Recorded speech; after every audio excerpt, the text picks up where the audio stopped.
매도 청구 이후 시공사를 선정하게 되는데요. 시공사 선정이 늦어지거나 사업이 지연되는 경우에는 10년이 지나도 중도금 잔금 못 받는 경우도 있어요.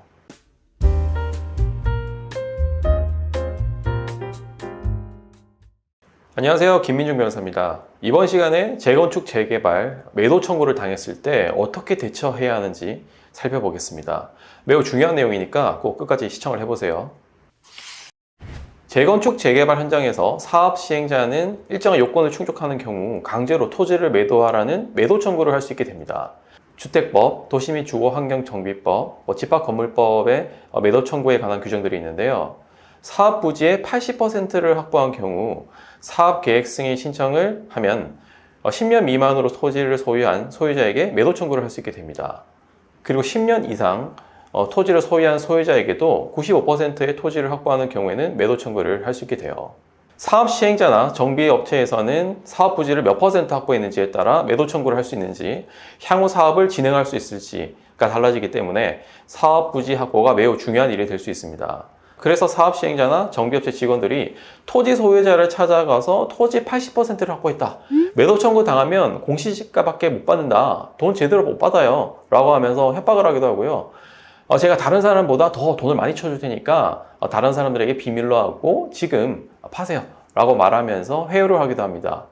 이렇게 협박이나 회유를 할 때 겁을 먹고 주변 지인들에게 물어보거나 인터넷을 찾아보거나 하시는 분들이 계실 텐데요.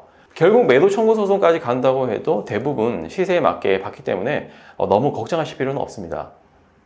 우선 협의 제안이 들어오면 현재까지의 사업 진행 사항이 어떤지, 제시한 금액이 적당한지, 사업 시행자 성향은 또 어떤지 잘 판단해 보실 필요가 있습니다. 너무 당황하지 마시고 우선 사업 시행자나 정비업체 직원에게 먼저 금액을 제시해 보라고 해보세요. 그리고 현재 상황과 제시된 금액을 가지고 전문 변호사에게 상담을 받아보시는 것이 좋습니다. 그럼 협상 단계에서부터 제대로 대응할 수가 있고요. 금액도 최대한 높게 받을 수 있습니다. 사업 시행자는 토지 확보를 최대한 빨리 해야 하는 시점이 있어요. 80%에서 95% 확보율이 가까워질수록 사업 시행자는 최대한 빨리 토지 소유권을 확보하려고 하기 때문에 협상력이 높아질 수 있고요. 협상력이 높은 시점에 우리가 협의를 하게 되면 돈이 많이 받을 수 있습니다. 그리고 나중에 계약을 체결할 때 계약서에도 유리한 문구를 넣어서 작성할 수도 있어요. 계약금만 받고 중도금과 잔금 시일이 명확히 정해져 있지 않는 경우에는 5년, 8년 이렇게 지나도 중도금, 잔금을 못 받는 경우가 있어요. 매도 청구 이후 시공사를 선정하게 되는데요. 시공사 선정이 늦어지거나 사업이 지연되는 경우에는 10년이 지나도 중도금, 잔금 못 받는 경우도 있어요. 그런데 10년 뒤에 10년 전에 책정한 금액으로 잔금을 지급하겠다고 하면서 우리에게 매도하라고 하면 우리는 10년 전 가격으로 받고 매도해줘야 되는 상황이 생기게 되잖아요. 이러한 상황을 피할 수 있는 조항을 계약서에 넣고 향후 분쟁을 방지하는 규정을 넣어서 계약을 유리하게 마무리할 수도 있습니다. 그리고 협상이 결국 안 돼서 매도 청구 소송까지 간다고 하더라도 결국 시세에 맞는 매매 대금을 받기 때문에 너무 걱정하실 필요가 없습니다.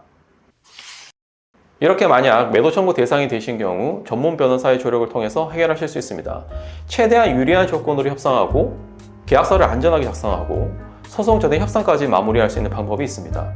따라서 곤란한 상황에 처하신 경우 저희 로펌에 연락을 주시면 전문 변호사들이 도와드릴 수 있도록 하겠습니다. 감사합니다.